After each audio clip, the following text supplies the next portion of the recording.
Hello, welcome to Chloe's Corner, where today we're going to be discussing The Great Gatsby.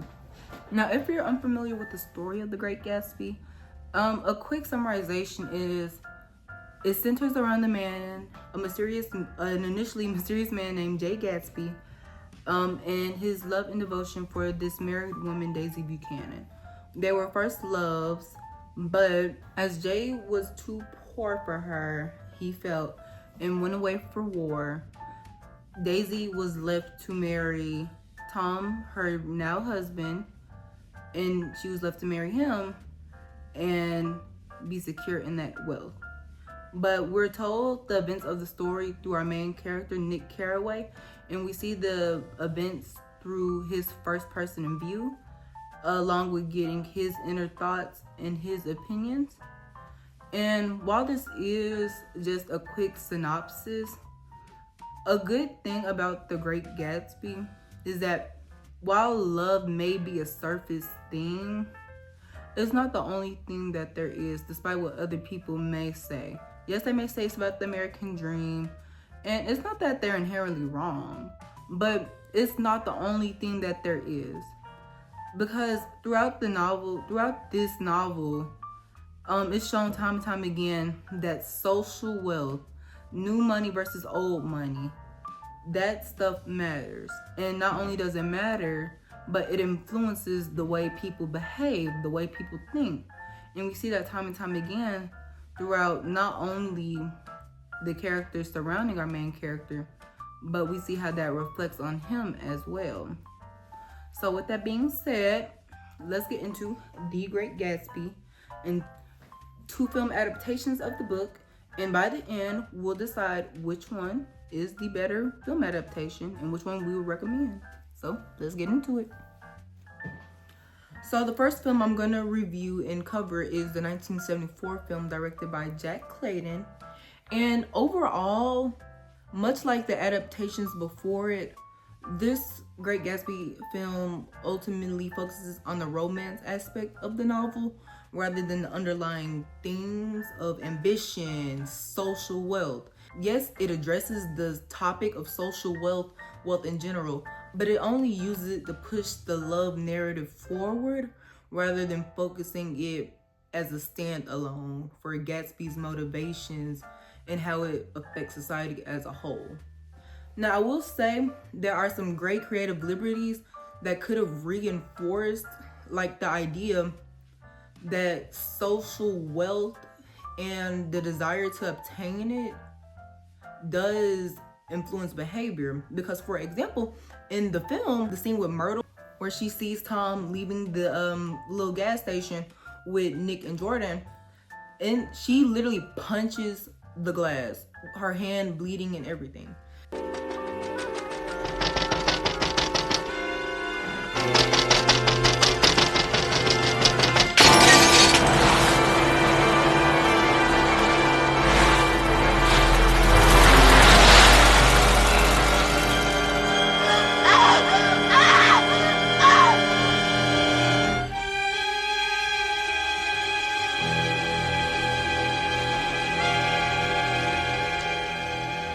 And I think that's a good creative choice. That's a good directive choice to show her desperation, her want to be in a better position, her want to be on a climbing social ladder.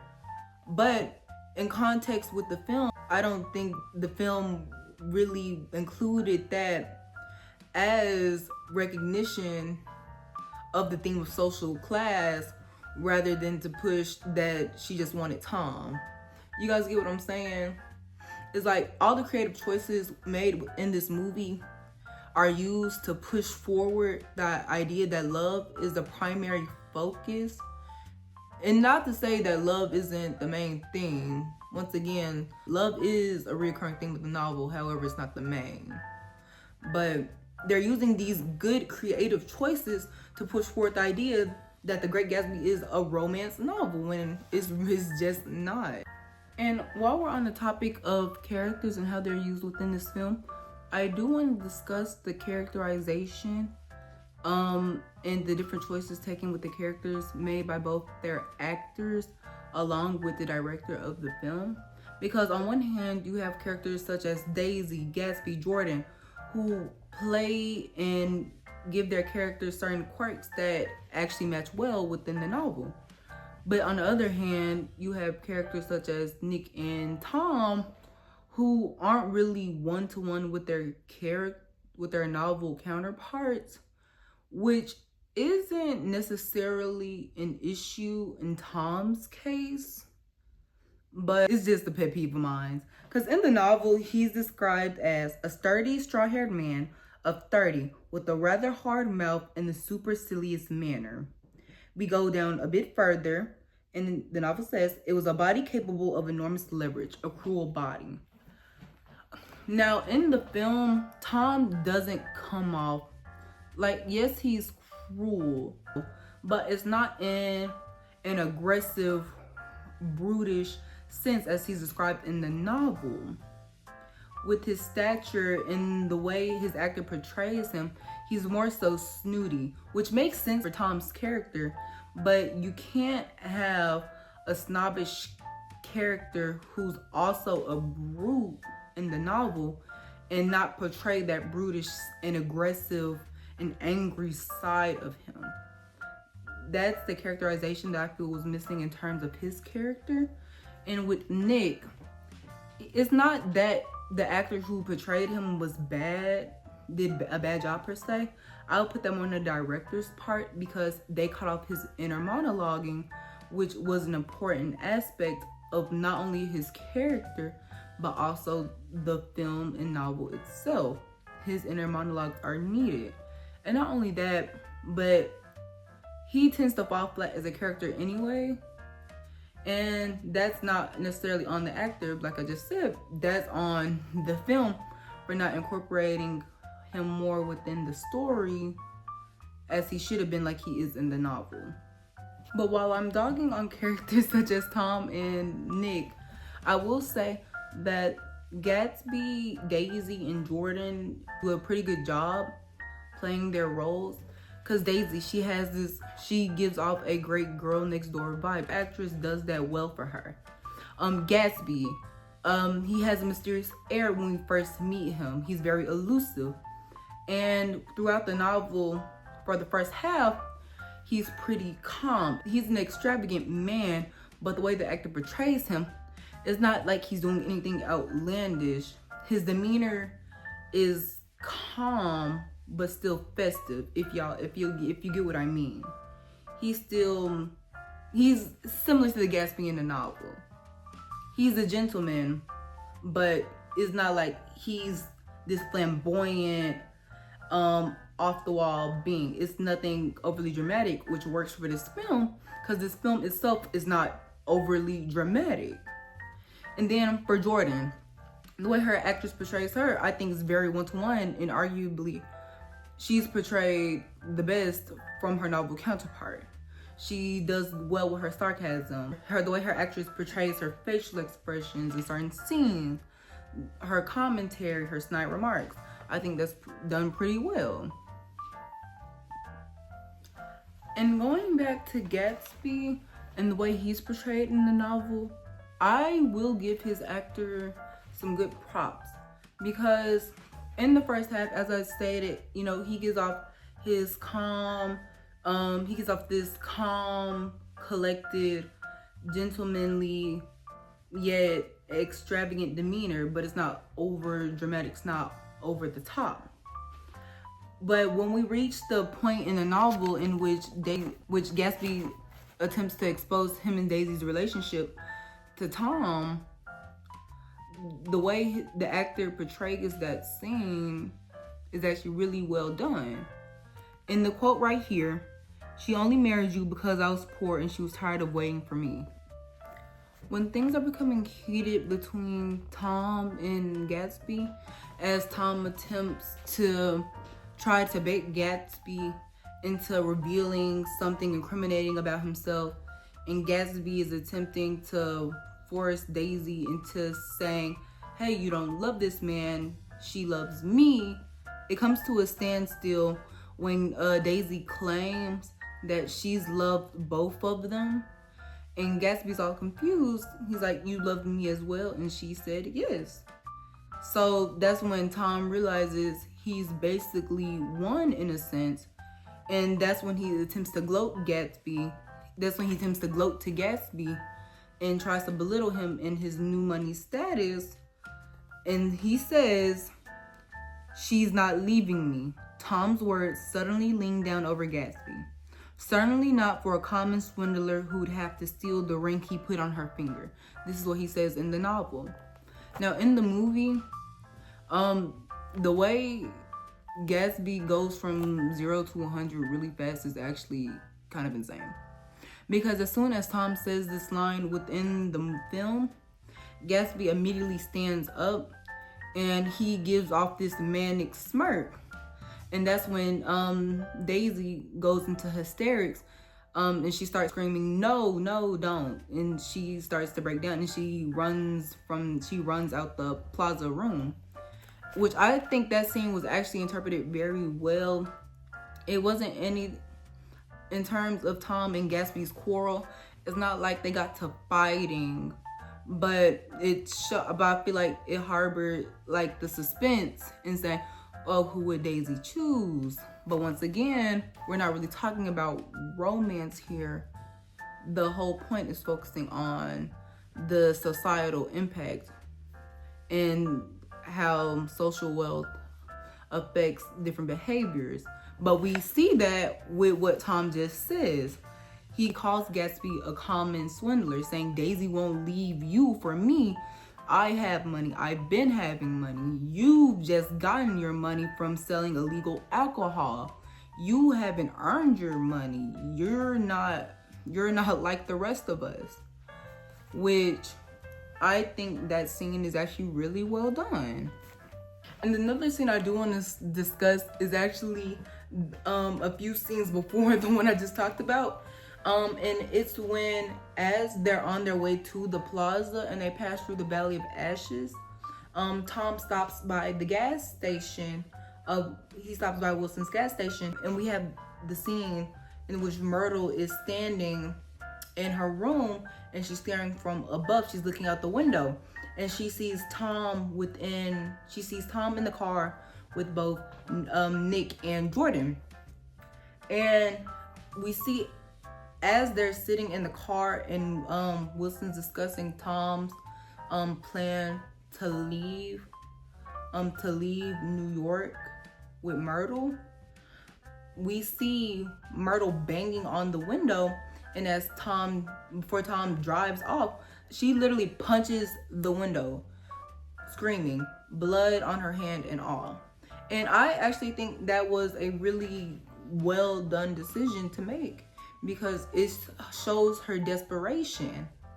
But I feel like within the context of this film, it's not really meant to highlight her social, like, not only is the man she's having an affair with leaving with who she's presuming to be his wife, but also her one chance of climbing the social ladder and leaving the home in which she's literally living in a valley of ashes.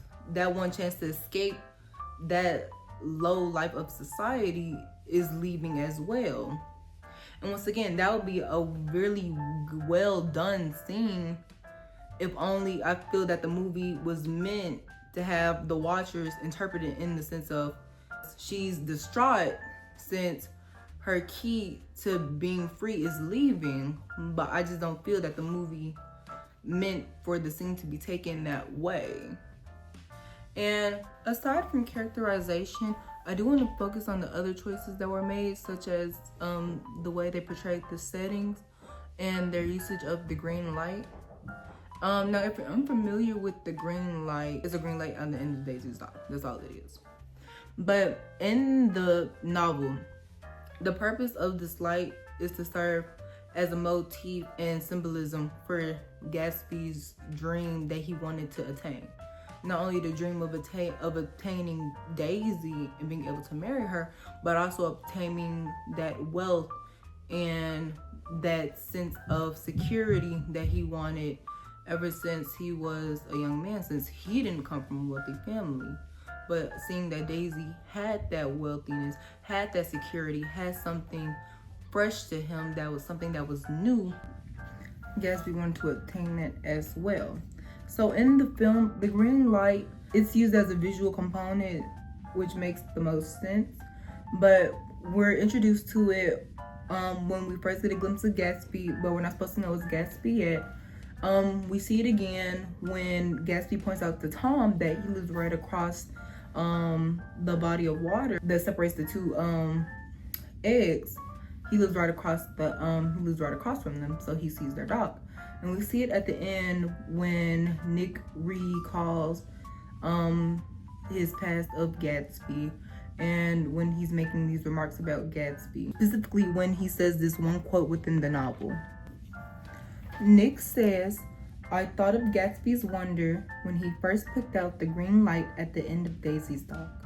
He had come a long way to this blue lawn, and his dream must have seemed so close that he could hardly fail to grasp it.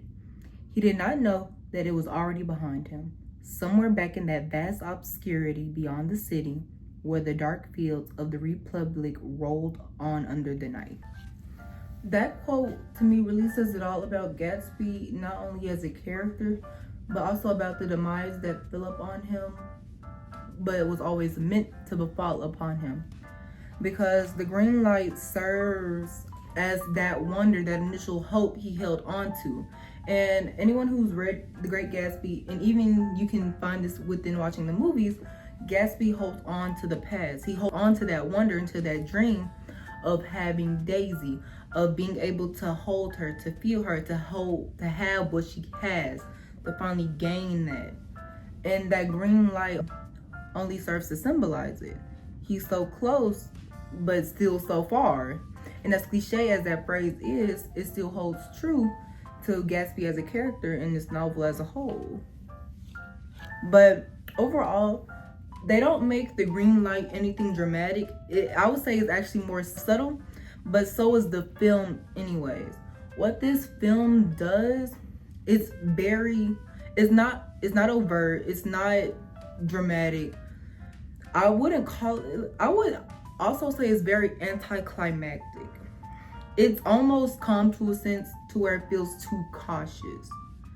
They try to replicate the book one by one, but they also try to differ away from the book and compromise different parts of the book, like Nick's monologue, different aspects of the story, such as Daisy's and Gatsby's backstories. Instead of seeing it one by one as we do in the novel at separate times, Gatsby and Daisy go at a back and forth dialogue with each other, talking about how they met and just reminiscing upon the past. And it's not that these choices ultimately affect the story. No, they do. They do.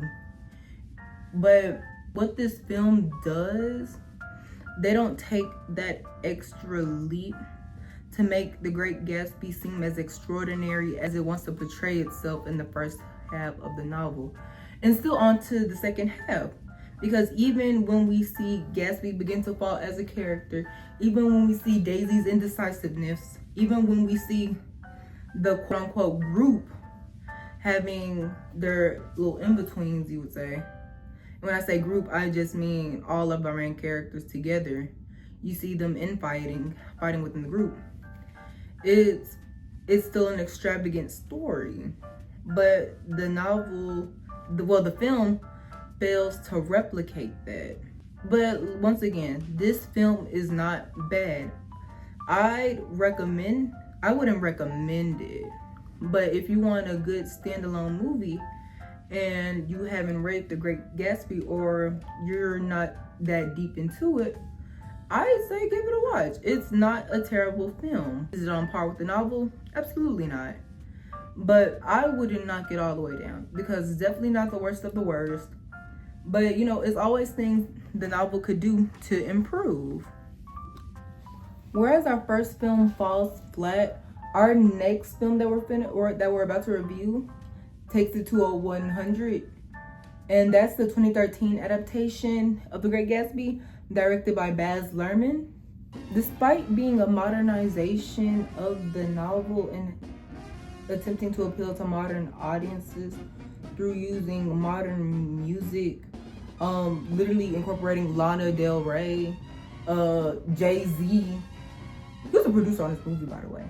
But despite its attempt and appealing to the modern audience, this film adaptation actually does a really good job in somewhat understanding the purpose and underlying themes of the novel.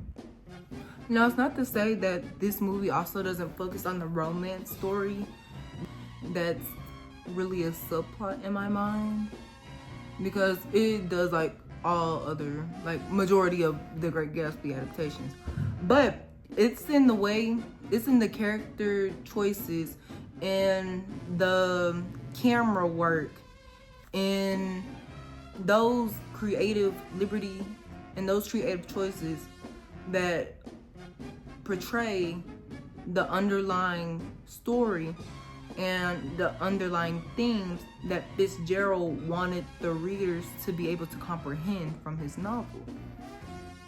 My favorite example of this personally is Leonardo DiCaprio's portrayal of Gatsby, because he does a really great job, in my opinion, portraying both his act as Gatsby and him being James Gatsby's true self. Now, the way Leonardo does this, call him Leonardo. The way Leonardo DiCaprio does this is when he's Gatsby, he puts on this old money, posh, quote unquote sophisticated accent. Using the phrase old sport as we see in the novel, if you're familiar with it. But when he reveals himself to Nick, and when he eventually reveals his true nature and true self to Tom and Daisy and Jordan, he switches accents. He accent switches. I feel that's a really good switch. That's good characterization. That was a good choice on the actor and director's part. And even then, even on characters such as Tom, in addition to actually having that aggressive and hulking demeanor that I was discussing earlier in this film, he also looks the part. He's this tall, bulky man, and his actor actually portrays an aggressive, angry, hulking white man in the early 1900s. And characters such as Nick, all of them, to be honest, they have good characterization. Nick has his internal monologues again. We're introduced to the story through Nick's monologues. He has these monologues throughout the novel. We're able to hear them. Throughout the film, but we're able to hear them. They actually play out in the movie. They influence the movie how they influence the book. And before I go to Jordan and Daisy, I did jump the gun a little bit.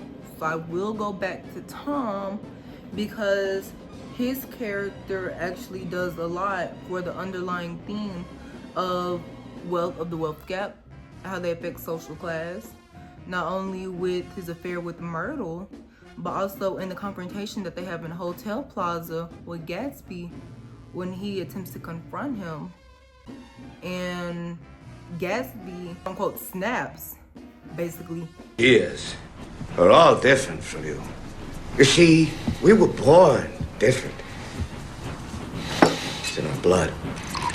Feel nothing that you do, say or steal or dream up. You ever taste that? A girl like this. You shut up! Shut up! You shut up! Shut up! Shut up! And that's good character choice making.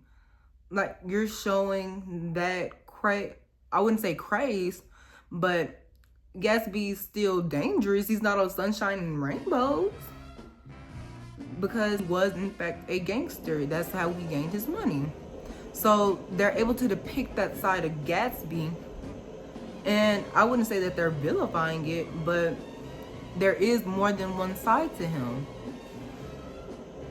But on to the next character. I just want to expand on that more because I don't think enough people appreciate how Leonardo was able to do that within this movie. This is arguably one of the best depictions of Gatsby I've seen personally. But on to Daisy and Jordan. Daisy, much like her 1974 counterpart, has this airy tone to her. And we see that for both Daisies actually in their introductions when they're sitting on the sofa and Nick is entering upon the Buchanan's house. And it's white curtains flowing everywhere. It's white everywhere. It's just airy. She does have an airy tone to her. But she's also aware of her situation. She's not as ditzy. She's not ditzy. Yes, she's airy and she plays, I wouldn't say she plays dumb, because Daisy really isn't dumb. But as she puts it in the novel, how she puts it in both the novel and in the films, that's the best thing a girl can be in this world, a beautiful little fool. I'm glad it's a girl. And I hope she'll be a fool. That's the best thing a girl in this world can be. A beautiful little fool. And I wouldn't call her a fool, but she plays a fool very well. She plays the role of a fool, but she's not one. And I think the 2013 version really highlights that, and not only her indecisiveness, but also her desperation when she finally gets Gatsby's letter when he was sent to war and she was forced to marry Tom, out of putting herself first and securing and having that security for herself.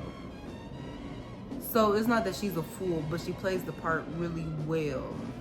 And then Jordan, despite being a minor character in both the film, I wouldn't call her minor for real, but despite being a secondary character within the film, she does what she's supposed to do as a side character.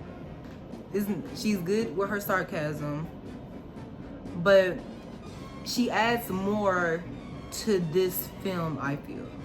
Because whereas in the 1974 one, I feel that she is one-to-one with her character in the book, in the 2013 version, she's just not this sarcastic woman who just sits back and observes, kind of like Nick in a sense, but she actually takes part in the main events of the film, if you know what I mean. She's more aware, I feel, in the 2013 version than in the novel 1974 version, which honestly doesn't make a big change, and that's fine because it doesn't have to make a big change.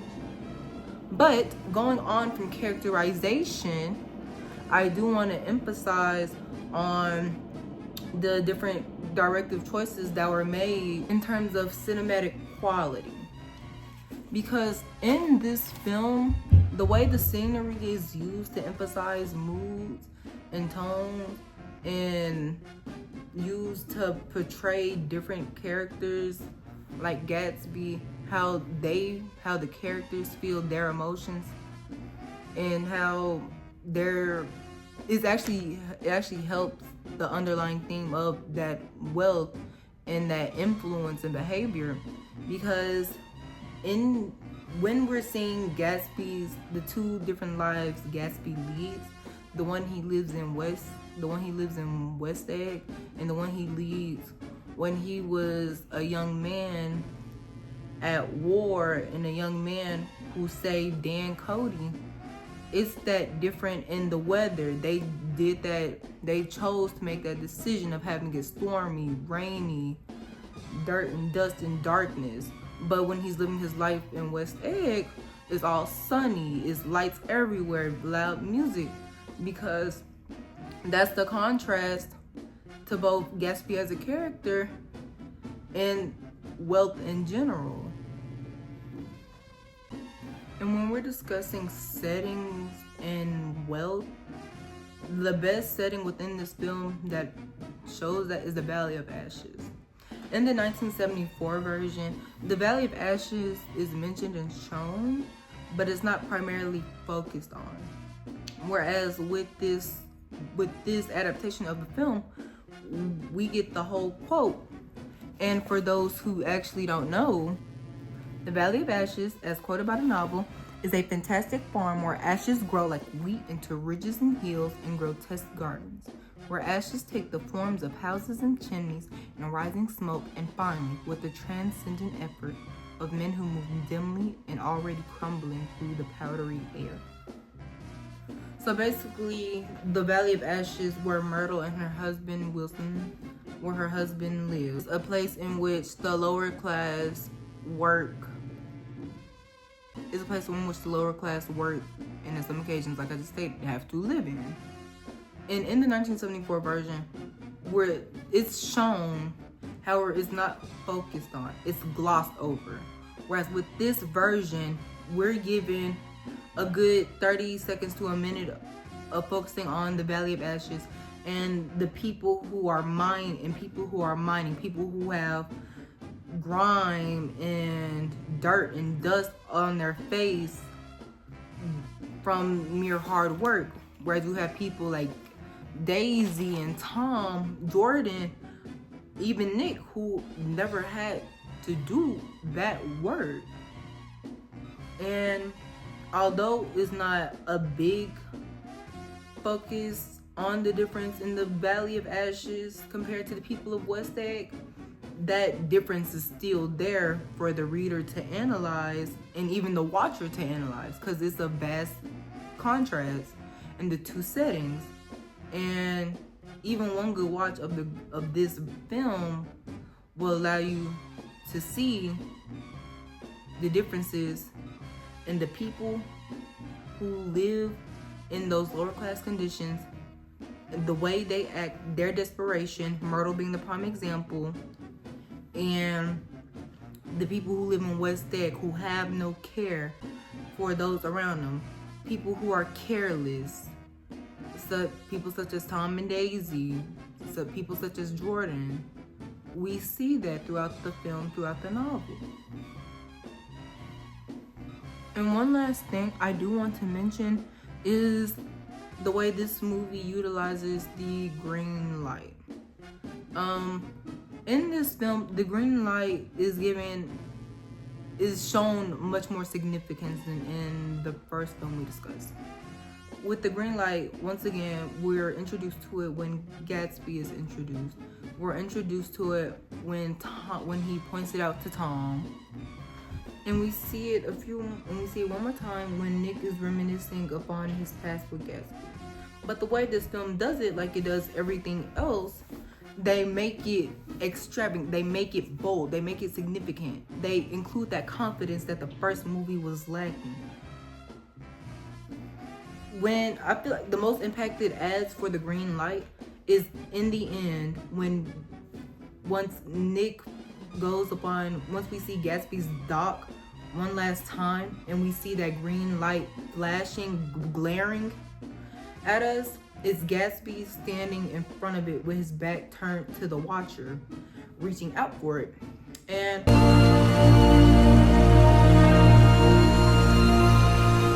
he had come such a long way, and his dream must have seemed so close that he could hardly fail to grasp it. I feel that added a lot. That adds so much to the character and what Fitzgerald was attempting to go for when he wrote that quote about Gatsby attempting to attain that dream that was already behind him. That dream of obtaining Daisy. It was never gonna happen. And I feel that them adding Gatsby standing in front of that light one last time before the movie ends was a really good choice. It showed understanding of that decision that Fitzgerald made. Overall, while this movie name may not be authentic with the times of the 1900s, it does well as a modernization and shows more understanding than the previous ones have. Now, it's not a perfect adaptation of the book. I feel like a perfect adaptation can never exist. But it shows, but even though it focuses on the romance, on the love aspect, it shows that there was a deeper understanding lying under the Great Gatsby that wasn't just romance. It portrays that to the watcher through the way the characters act, through setting and filmography decisions. And it's certain choices that they make deliberately that contribute to those underlying themes of wealth and how they influence behavior. Now, both of our films reviewed and both of our films discussed, which one would I recommend more that portrays the message of The Great Gatsby? Honestly, I'd have to give it to the 2013 version. And not only is it because it's made to and successfully appeals to the modern audience, but it's an enjoyable watch overall, which could be opinionated amongst some, but it understands that love is not, it's a theme amongst The Great Gatsby, but it's not the only theme. It's not the driving theme of the story. It has great characterization, not only when it's going one-to-one with events in the novel, but also in between when it's showing character relationships. With Nick and Gatsby, they have good dialogue in between. But overall, it's a great film, and it's a really, really good adaptation from the novel. Of course, it's not perfect. I don't feel any film could be perfect to the novel. It's hard to replicate it. But where the 1974 version tried to play it safe and ultimately failed to replicate the much more controversial topics of the novel at this time, the 2013 version takes charge with it, and I can't do anything but appreciate how it does so. So, if you want to understand The Great Gatsby on a deeper level, I'd actually recommend reading the book before anything. But if you want to see the film, then I recommend the 2013 version by Baz Luhrmann. With that being said, thank you for listening, and come back to another episode of Chloe's Corner.